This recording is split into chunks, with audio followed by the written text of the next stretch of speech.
नमस्कार, बहुत स्वागत है आपका। आप देख रहे हैं भाग्य चक्र और मैं हूं आपके साथ शैलेंद्र पांडे।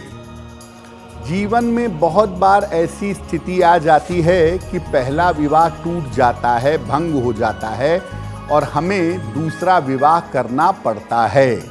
या कुछ लोगों के ग्रहों की स्थितियां ऐसी होती हैं कि उनके जीवन में दो विवाह की नौबत आ जाती है।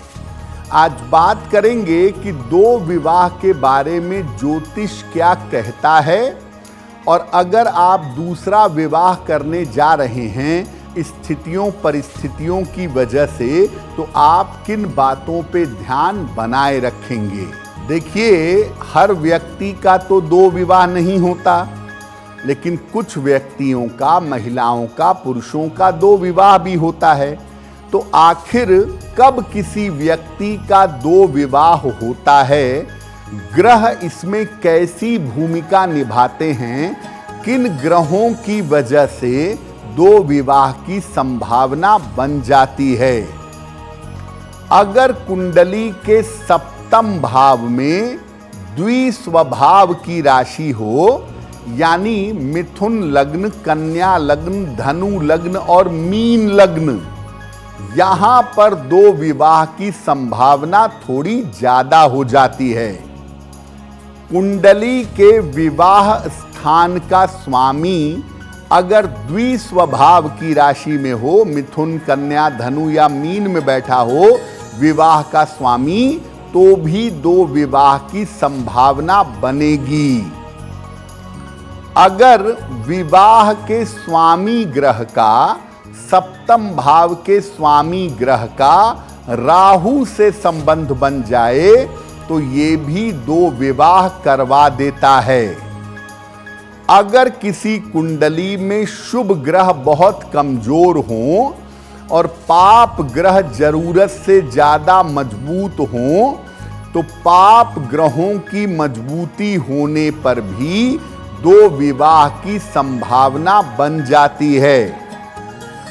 अगर कुंडली में मंगल या चंद्रमा ज्यादा प्रभावशाली हो जाएं, ज्यादा ताकतवर हो जाएं, तो भी दो विवाह की संभावना बन जाती है।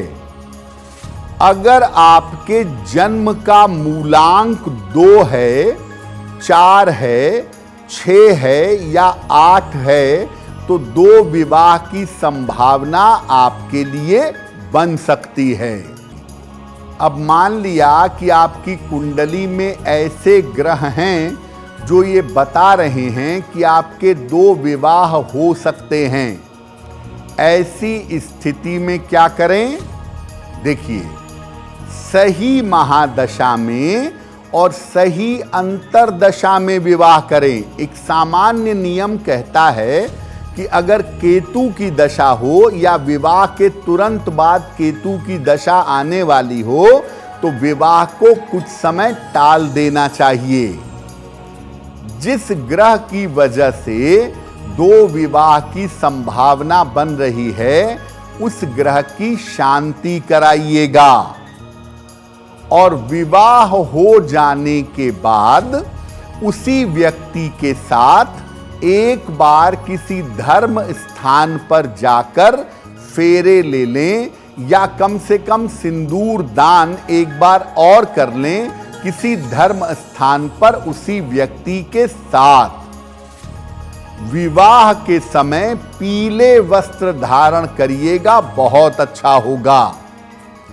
और विवाह के पहले अपनी अनामिका अंगुली में, अपनी रिंग फिंगर में एक चांदी का छल्ला पहन लीजिएगा। विवाह के पहले से ही पार्वती मंगल का सप्ताह में कम से कम एक दिन अगर आप पाठ करते रहें, खासतौर से महिलाएं अगर इसका पाठ करती रहें, तो उनका विवाह जल्दी होगा और दो विवाह की संभावनाएं जीवन में असर नहीं डालेंगी। तो अगर कुंडली में दो विवाह के योग हैं, तो पहले से उसको देख करके, समझ करके, कुंडली मिला करके अगर विवाह किया जाए तो ज्यादा बेहतर होगा। अब मान लिया कि आपकी पहली शादी हुई थी, वो टूट चुकी है, डिवोर्स हो गया है या किसी कारण से टूट गया है, और आप दूसरा विवाह करना चाहते हैं या करना चाहती हैं, उसमें समस्या आ रही है, तो क्या करें?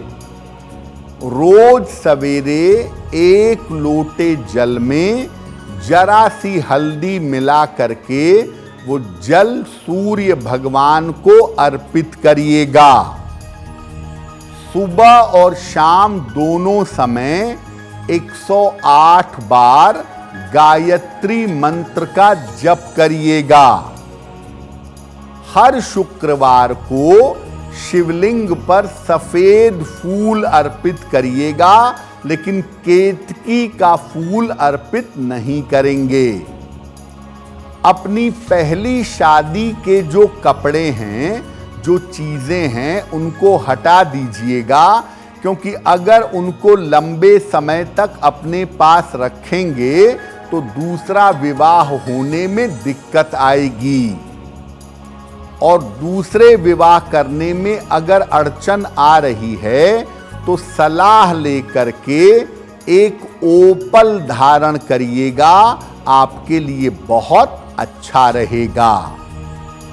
दूसरा विवाह अगर नहीं हो पा रहा है तो ऐसी स्थिति में भगवान शिव और मां पार्वती की जितनी ज्यादा पूजा नियमित रूप से की जाए, रोज सुबह शाम की जाए और प्रार्थना की जाए, तो दूसरा विवाह होने में सफलता प्राप्त होती है। देखिए, हो सकता है कि आपकी पहली शादी टूट गई हो, आप दूसरी शादी करना चाह रहे हो, शादी फाइनल हो गई हो और अब दूसरा विवाह होने जा रहा है। तो जब आप दूसरा विवाह करेंगे तो उसमें किन किन बातों का आपको ध्यान रखना चाहिए? देखिए, विवाह दिन के समय में करें तो ज्यादा अच्छा है। कोई भी विवाह दिन के समय में करना ही अच्छा होता है, लेकिन दूसरा विवाह खास तौर से दिन के समय में करिए। विवाह के समय वर और वधू पीले रंग के या क्रीम कलर के वस्त्र यानी शुक्र या बृहस्पति का रंग धारण करें। अगर अंगूठियां पहन रहे हैं, अंगूठियां एक्सचेंज कर रहे हैं, तो इसमें हीरा एक दूसरे को मत लीजिए, मत दीजिए। विवाह के पहले, किसी भी कार्यक्रम के शुरू होने के पहले बालक और बालिका भगवान शिव की पूजा कर लें, उनको जल चढ़ा लें, उनसे आशीर्वाद ले लें, तब विवाह करें। और विवाह के बाद बालक और बालिका पूरी कोशिश करें कि 1 साल तक काले रंग से परहेज करें। अगर इन छोटी छोटी बातों का ध्यान रखा जाए तो दूसरा विवाह निश्चित रूप से सफल होगा और उसमें दिक्कत आने की संभावना नहीं बनेगी। देखिए, बहुत बार लोग ये भी सवाल पूछते हैं कि क्या दूसरा विवाह करते समय भी कुंडली मिलानी चाहिए? क्योंकि पहले विवाह में तो कुंडली मिला चुके हैं, वो शादी ठीक से चल नहीं पाई, तो क्या दूसरे में मिलाएं? देखिए, अगर लड़की या लड़के की कुंडली में ज्यादा नकारात्मक योग हैं तो बुद्धिमानी यही कहती है कि दूसरा विवाह करने के पहले भी कुंडली मिलानी चाहिए, क्योंकि दूसरा विवाह करने के लिए जो ग्रह जिम्मेदार होते हैं, जो भाव जिम्मेदार होता है, वो अलग होता है। पहला विवाह सप्तम भाव से होता है और दूसरा विवाह नवम या द्वादश से देखा जाता है। तो ऐसी स्थिति में दूसरे विवाह के लिए अलग अलग ग्रहों को और अलग अलग स्थानों को देखा जाता है। तो बुद्धिमानी यही कहती है कि दूसरा विवाह करते समय भी कुंडली अच्छी तरह से मिला लेनी चाहिए। अब वक्त हो गया है ऐसा क्यों जानने का। ऐसा क्यों में हम आपके मन की तमाम जिज्ञासाओं का समाधान करने का प्रयास करते हैं।